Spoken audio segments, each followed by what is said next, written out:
Hi everybody, Mr. Garcia again, giving you another walkthrough of today's PowerPoints and activities for Monday, May 11th, 2020. This is week 3, day 1 of distance learning. Alright, so first, as always, when you sign into my Google Classroom, you will be on this page. You should see the May the Force be with you banner and everything else. Don't forget to click the link for the Google Meet if you want to sign in and want to get some extra help. Also make sure to check here for any announcements or important information that you may need to know going either into today's lesson or other things that might be not necessarily related to the lesson, but important announcements for you students or for your parents as well.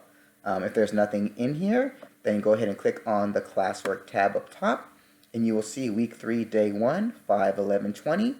Go ahead and click that, and you will see my little kind of message to everybody, basically saying hello, asking you to follow the instructions on the PowerPoint, complete your assignments.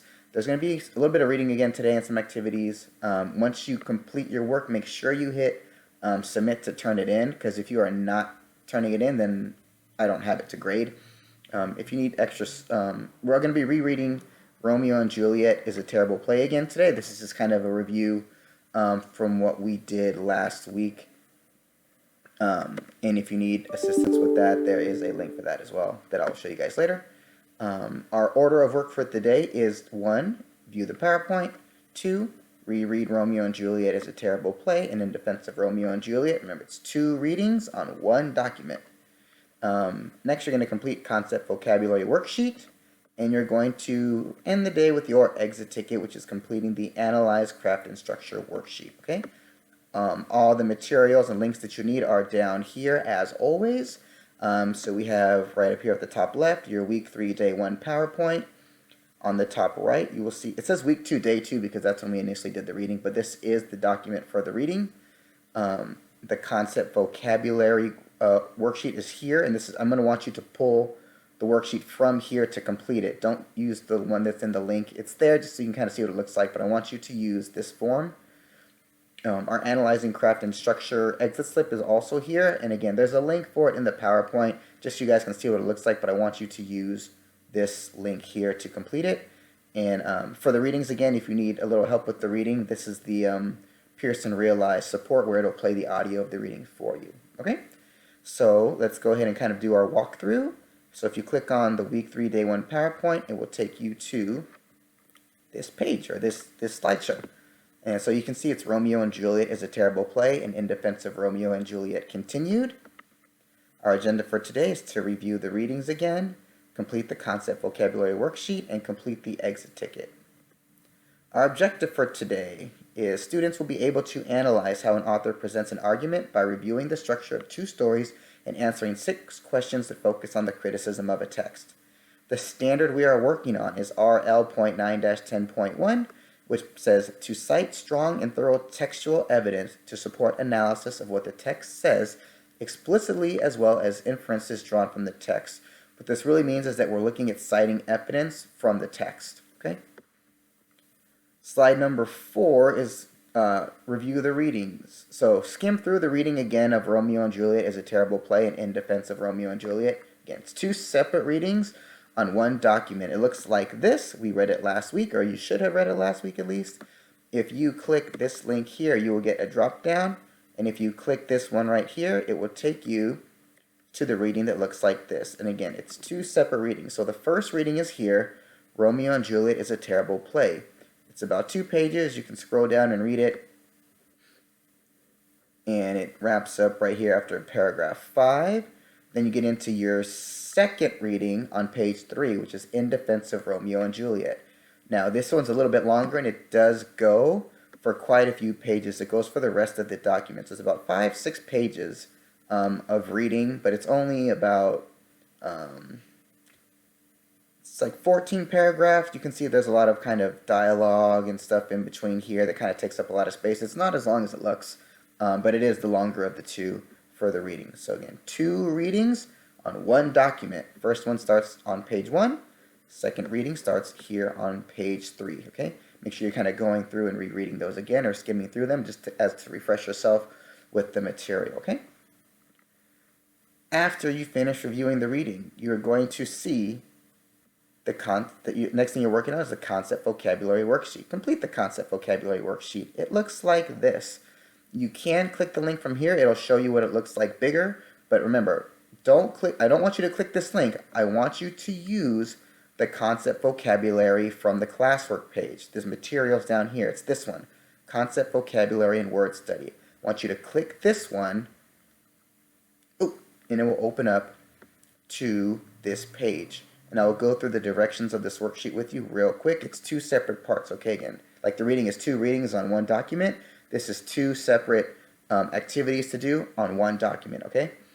So the first thing we're going to do is we're going to look at this word list here. There is the word intrigued, credulity, and indignation. So what you're going to do is, in each of the following items, look up the definition for the highlighted word in the sentence. It's highlighted yellow, just like this is.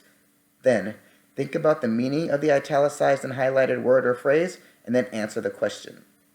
So the first word you have here is intrigued. So go ahead and read the sentence. The latest detail of the concert piqued Sawyer's interest when he heard that his favorite band would be playing at the festival. That's the sentence. Now, the question is Sawyer intrigued? So you need to look up the word intrigued. You can go to Google, see what it means, and based off of what you understand the definition is, you would say either, yes, Sawyer is intrigued because, and then explain why, or you would say, no, Sawyer is not intrigued because, and then explain why, okay? So, based off of your understanding of what the definition is, tell me the answer to that question. Is Sawyer intrigued or not? You're going to do the same thing for the next 2. You're going to read the sentence and the question, look up the word, and then answer the question. Same thing for number 3, okay? The second part, the second activity, is a word study. The Latin root cred means to believe. For instance, the word credo means of or relating to a statement of religious belief. So below, what you're going to do is you're going to pick 3 of the words provided in the word bank, 3 of them, with the root word cred. Look up the definition and use them each in a sentence.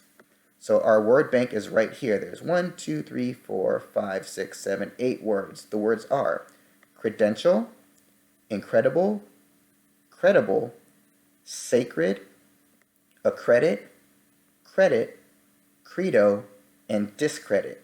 Okay, you're going to come down here and say the first word you pick is incredible. What I want you to do is look up the definition and type the definition in here. So the word incredible might mean hard to believe. Okay? It might be something a little bit different than that, but that's kind of just a loose definition. So you would type the definition here in this box. Then the next thing I want you to do is either make up your own sentence for the word incredible down here where it says sentence, or you can look up an example sentence using the word incredible if you're having trouble thinking of one.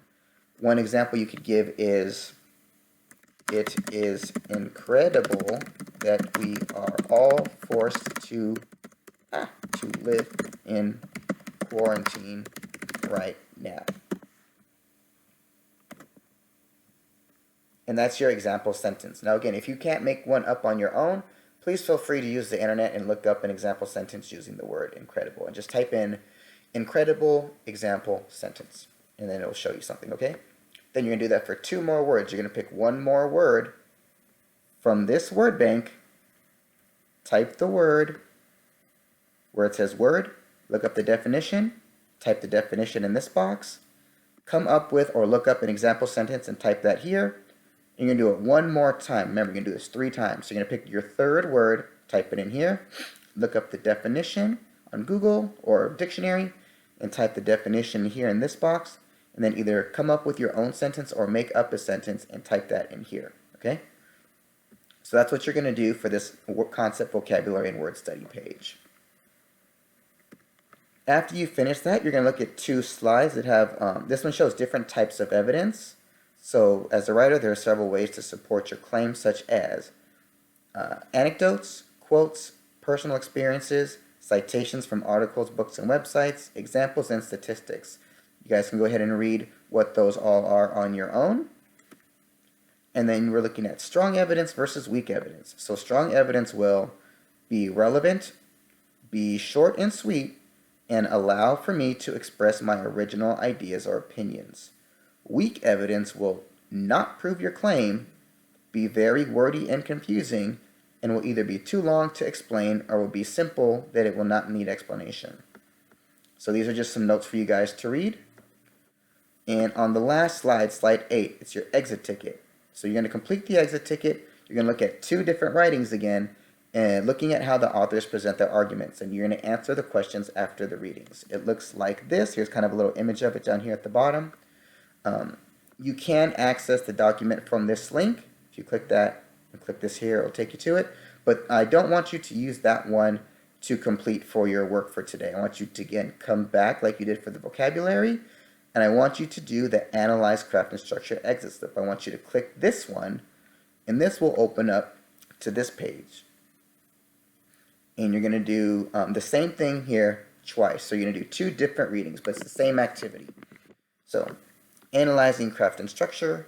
When authors state strong opinions about a work, they are writing criticism, a form of argumentative text. When writing criticism, the author first makes a claim about a work that may be positive or negative. Then, the author provides evidence to support that claim, including facts, examples, quotations, and excerpts from the work. All of this supporting material must be expressed clearly using solid reasoning. Again, explaining us why we're using these examples. In many cases, criticism contains background information about the work, an evaluation of the work's strengths and weaknesses, and consideration of opposing viewpoints. So now, let's go ahead and get into the activity. Again, there's going to be 2 separate readings for you to do. The first one is here, and the directions are: read the criticism that is highlighted in yellow. That is this part right here. You need to read this. All this that's highlighted in yellow, you need to read this. Then you're going to answer the questions below and explain your answers. I gave you guys some sentence starters. They're highlighted in blue down here. And then all you need to do is you need to just finish the sentence with your information. So you're going to have 3 questions for this reading. What is the author's main claim, or what point is the author trying to make? So your sentence starter says the author's main claim is, and then right here you would tell me what the author's main claim is. You might say, he likes Samsung better than iPhone. Don't put that because this article has nothing to do with phones, but that's just an example. Okay? Then you're going to go back down and find 3 facts or 3 examples that the author used in the writing to support his claim. So what I want you to do is find 3 different things that you think help prove what he's saying. And then you can just copy it straight from there. So 1 fact or example that supports the author's claim is, and then you would just, copy the sentence and put it here. Now you're going to find 3. So another fact or example that supports the author's claim is, find another fact or example that you think supports it, and type that sentence here. Now, a 3rd fact or example that supports the author's claim is, so look for 1 more, so you're going to find 3, and you're going to type that sentence in here. So this is 1 question, 2 question, and your 3rd question is this: which fact or example do you see as the strongest that the author makes? So out of these 3 facts or examples that you listed in number 2, which one do you think helps best prove his point? So the strongest fact or example that the author makes is, and then pick one of these 3, and then type it here. Now, you're going to do the same thing again for a different article. Again, you're going to read the criticism that's highlighted in yellow. That is this part. You're going to answer the questions below and explain your answers. And again, it's the same. They're the same exact questions. So question number 1 is, what is the author's main claim, or what point is the author trying to make?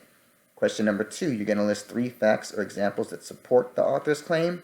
And question number 3 is, which fact or example that you wrote up here in number 2, which fact or example do you see as the strongest one that the author makes? Again, you have your sentence starter, so all you need to do is just start from here and type in your information. All right? When you are done, you're going to click the Turn In button and submit it. It should be right up here. And then after that, as you can see, that's it. That's your last activity and reading for the day. So once you finish that, you are all done and good to go. I did forget to point out though that again, if you need help with the reading, so if you just need a little help reading through these two readings, this link here, the Pearson Realize one, will take you to this page, and it will have both the readings. Again, it's two readings on one like long page. So what you need to do is, if you want to play the audio for the first one, you would click play, and you can follow along, and it'll play the audio for the first reading. Once you're done with this one, here's the second reading. You're going to go ahead and click play and follow along through until it finishes the second reading if you need help with some of the reading here, okay? Other than that, that's what we are doing for today.